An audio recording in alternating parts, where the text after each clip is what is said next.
હવે આપ રાજકોટ જિલ્લાનો સમાચાર પત્ર સાંભળશો, જેના લેખક છે જયદીપ પંડ્યા.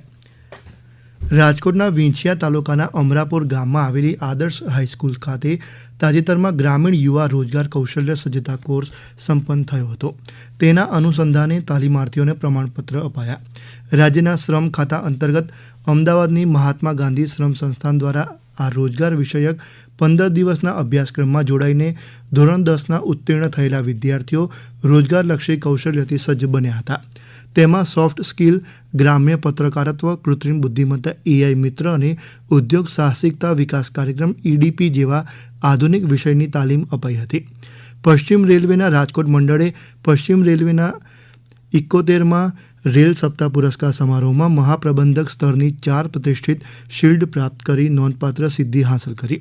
આ 4 શિલ્ડમાંથી 2 મહત્વની શિલ્ડ રેલ મદદ શિલ્ડ અને કોમર્શિયલ ક્લીનલીનેસ શિલ્ડ વાણિજ્ય વિભાગની ઉત્કૃષ્ટ કાર્યક્ષમતા માટે એનાયત કરવામાં આવી હતી. પશ્ચિમ રેલવેના રાજકોટ મંડળ દ્વારા મહિલા કર્મચારીઓની સુવિધા, આરામ અને સ્થળ પર વધુ સારું વાતાવરણ પૂરું પાડવાની દિશામાં એક મહત્વની પહેલ કરતા મંડળ રેલ પ્રબંધક કાર્યાલય પરિસરમાં સ્થિત મહિલા વિશ્રામ કક્ષ લેડીઝ લાઉન્જનું નવીનીકરણ કરી તેને આધુનિક સુવિધાઓથી સજ્જ કરાયું છે. રાજકોટ મંડળના વરિષ્ઠ મંડળ વાણિજ્ય પ્રબંધક સુનિલકુમાર મીનાએ કહ્યું હતું કે કેન્દ્રીય કર્મચારી હિત નિધિ અને પશ્ચિમ રેલવેના સહયોગથી નવીનીકૃત આ લેડીઝ લાઉન્જનું ઉદ્ઘાટન પશ્ચિમ રેલવે મહિલા કલ્યાણ સંગઠન WRWWO રાજકોટના અધ્યક્ષ દ્વારા કરાયું હતું. આ પહેલ મહિલા કર્મચારીઓના કાર્યસ્થળના અનુભવને વધુ સારો બનાવવા તથા તેમની સુવિધા અને કલ્યાણ પ્રત્યે પશ્ચિમ રેલવેની સંવેદનશીલતા દર્શાવે છે. રાજકોટ મંડળ દ્વારા કર્મચારીઓના હિત, કલ્યાણ અને શ્રેષ્ઠ કાર્ય સંસ્કૃતિના વિકાસ માટે સતત પ્રયાસ કરવામાં આવી રહ્યા છે. મહિલા કર્મચારીઓ માટે લેડીઝ લાઉન્જનું આ નવીનીકરણ પશ્ચિમ રેલવેની કર્મચારી હિતલક્ષી કાર્યશૈલી અને કર્મચારીઓ પ્રત્યે પ્રતિબદ્ધતાનું ઉત્કૃષ્ટ ઉદાહરણ છે. શહેરની PDU સિવિલ હોસ્પિટલ ખાતે trend nurses association of India TNAI local unit Rajkot દ્વારા ગત 12 મે આંતરરાષ્ટ્રીય નર્સિસ ડેની ઉજવણી કરવામાં આવી. આ પ્રસંગે નર્સિંગ ક્ષેત્રે દાયકાઓ સુધી સેવાઓ આપી નિવૃત્ત થયેલા નર્સિંગ સ્ટાફના સન્માન સાથે વિવિધ સાંસ્કૃતિક કાર્યક્રમ યોજાઈ ગયા. TNAI રાજકોટ યુનિટ દ્વારા માત્ર એક જ દિવસ નહીં પરંતુ સમગ્ર નર્સિસ વીક દરમિયાન અને સર્જનાત્મક પ્રવૃત્તિઓનો ધમધમાટ જોવા મળ્યો હતો. તેમાં રક્તદાન શિબિર સહિત વિવિધ સ્પર્ધાઓ પણ યોજાઈ ગઈ. વિજેતા સ્પર્ધકોને મહાનુભાવોના હસ્તે શિલ્ડ અને પ્રશસ્તિપત્ર આપી પ્રોત્સાહિત કરાયા હતા.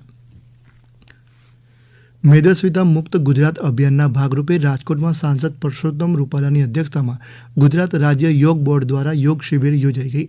આ પ્રસંગે સાંસદે જણાવ્યું હતું કે ગત 12 વર્ષથી દેશ અને રાજ્યમાં વિકાસ અને જનકલ્યાણની જે સરવાણી વહી રહી છે તેને માનસિક અને શારીરિક સ્વાસ્થ્યના માધ્યમથી વધુ સુદૃઢ બનાવવા યોગ અનિવાર્ય છે.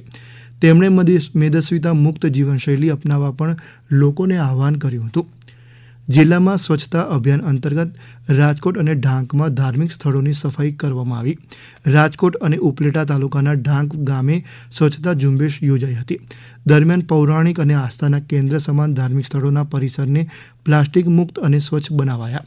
આમ શ્રમદાન થકી ધાર્મિક સ્થળોને સ્વચ્છ કરી 12 વર્ષ વિકાસના વિશ્વાસના જનકલ્યાણના અભિયાન ઉજવાયું.